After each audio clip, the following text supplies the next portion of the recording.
Young men of officers and gentlemen, do you pledge that with the encouragement that you have been given today, that you will reach inside of yourself and bring out the power that is hidden within? We will. Repeat after me, I am somebody. I am somebody. Repeat after me and say it like you mean it. I am somebody. I am somebody. No matter what anybody says, I am somebody. I am somebody. No matter what anybody writes about me, I am somebody. I am somebody. No matter what the images may be on television, I am somebody. I am somebody. I am black. I am I am proud. I am proud. I am fiercely and wonderfully made. I am fiercely and wonderfully made. There you go.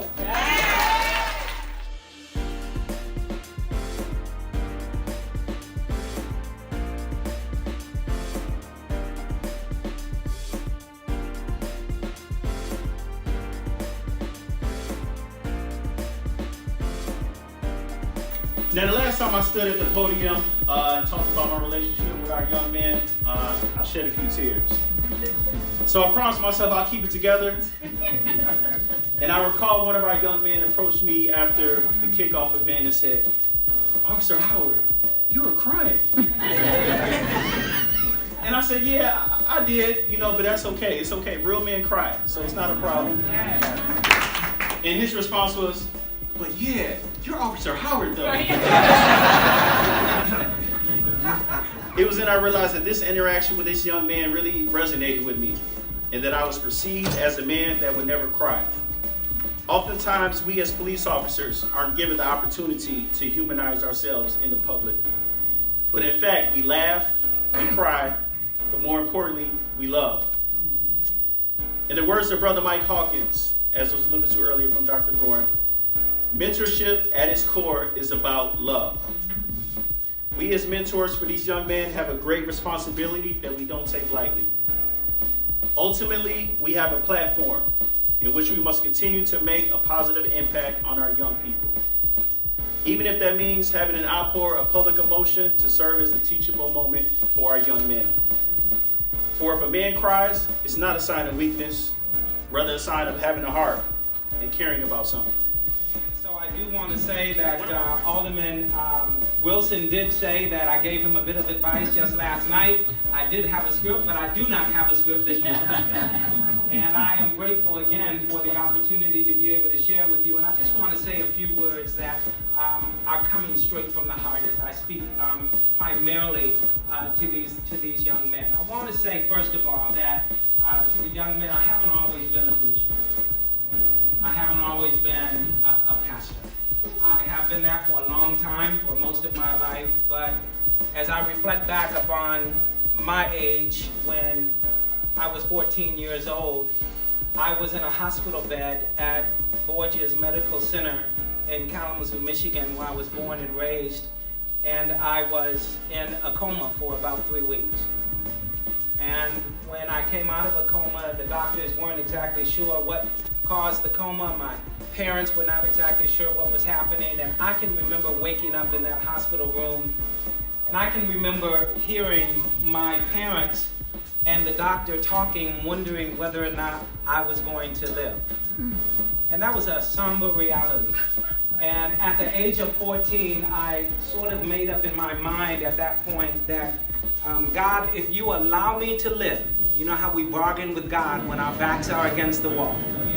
God, if you allow me to live, I promise you that I will serve you for the rest of my life. And I was 14. I didn't know exactly what that meant, but I will tell you that I got better, I got stronger. I wound up going to church when I could the first time, and the first time there, I remember joining the church, going up to the altar when the invitation was extended, and the pastor asked, "Young man, what is it that you would like to do in the church?" And I said, "Well, can I see the bulletin?" I looked at the bulletin. I said, "Well, I want to join the youth choir. I want to join the youth usher board.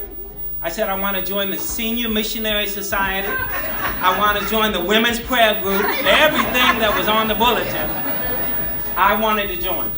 And it was because I believed that God heard my cry when I said, "I promise you, I'll do anything that you tell me to do." So I think it's important for you to also know and to share that as I began to grow stronger, I recognized that I needed to make some important changes in my life. I had been running with the wrong crowd while I was in middle school and decided that when I got to high school, I would change my scenery. And they say that confession is good for the soul. So I want to tell you that my cumulative grade point average when I came out of middle school to attend high school was 1.9. 1.9. When I graduated from high school 4 years later, I was the valedictorian of my graduating class. It wasn't that I couldn't understand what my teachers were trying to express to me. It was simply that I hadn't tapped into that reservoir in myself that made me care. I didn't care about what the teachers were teaching because it didn't seem to me like it applied to my life. I didn't care about English, I didn't care about social studies, I didn't care about math or science. But suddenly a switch flipped in my mind. And I recognized really that all of this actually does apply to my life and everybody like me.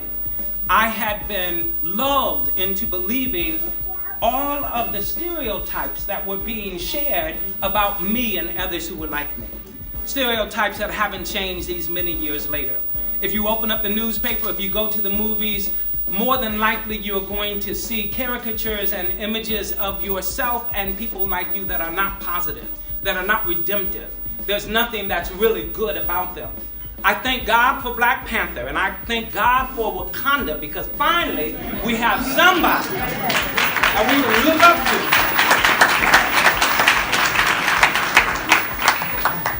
So when I got to high school, one of the first things that a teacher saw in me, she saw that I was interested in words. She saw that I was interested in English. And she gave me a poem that I'll never forget. It was a poem that was titled, Yet Do I Marvel by Countee Cullen. I memorized that poem and I committed it to my mind because for me it became a way of life. And the poem goes something like this. I doubt not that God is good, well-meaning and kind. And did he stoop to quibble, could easily tell why the little buried mole continues blind, or flesh that mirrors his must someday die.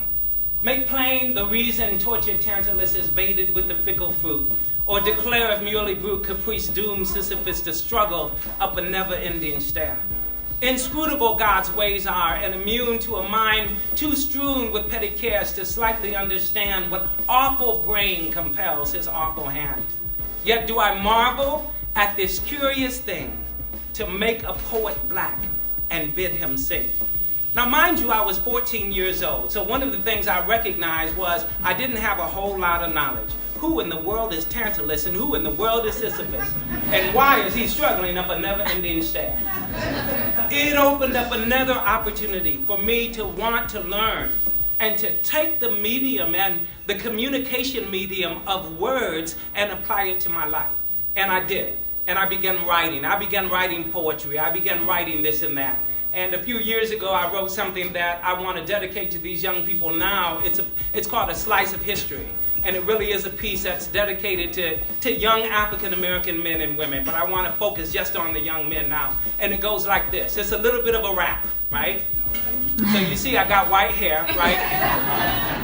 I have no rhythm, right?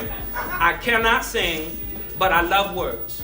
And it goes something like this. Come close, young brothers, and gather around. It's lesson time. Time to get down. See, I was thinking about my life and how I got here. Half of us are scared and the others live in fear. Was it all about the master's plan that we would be stolen from the motherland, raped, robbed, and pillaged by the evil man, suffering and dying under the white man's hand, shot, burned, and lynched by the Ku Klux Klan, all because the sun gave us a permanent tan?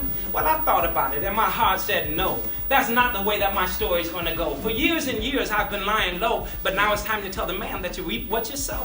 So let's take another look at our history and glance at pictures we can clearly see. The life we're living is not supposed to be, and fresh insight can help us all be free. All the way back to where it first began, there was one black woman and one black man. Diggers say Africa was the center, but the story got changed when the other man hindered the real truth from being told. Now it's time to be black and it's time to be bold. Reading and writing with profound hieroglyphics teaches us all that the brothers were prolific, and history teaches that the sisters had brains that were made up in their natural black frames. And no matter what they say, savages in the jungle, we now know the real deal got bungled. It was brothers and sisters who built the pyramids. Richard Burton, Liz Taylor were lies and fibs created out of a strange mentality that made one man slave and the other man free. Then they blamed on God all the wrong they done, talking about the race was already won, talking about being the chosen race, but their interpretation was so out of place. Because we were all made in the image of the one. We're all God's precious daughters and God's precious sons. And if you can't get to that, you better get back, because I made the pact and I ain't turning back. Power is in this word. Young brother, ain't y'all heard? Right? Right? So what you can do,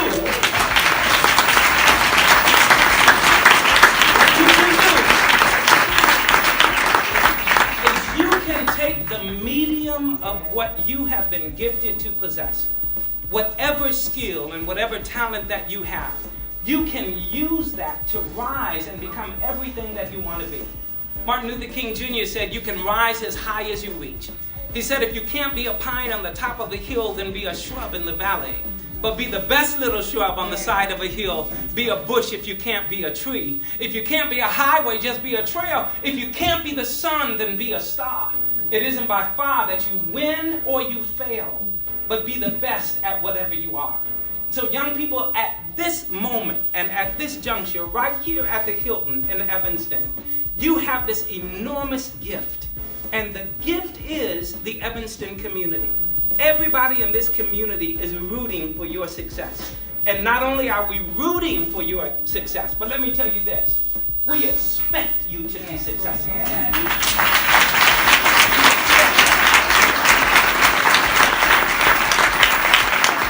I expect in the years to come, along with my own son, who's 14 years old, much like you are, I expect that in the years to come, somebody is going to tell me that you all went on and you went to Ohio State, you went to Princeton, amen.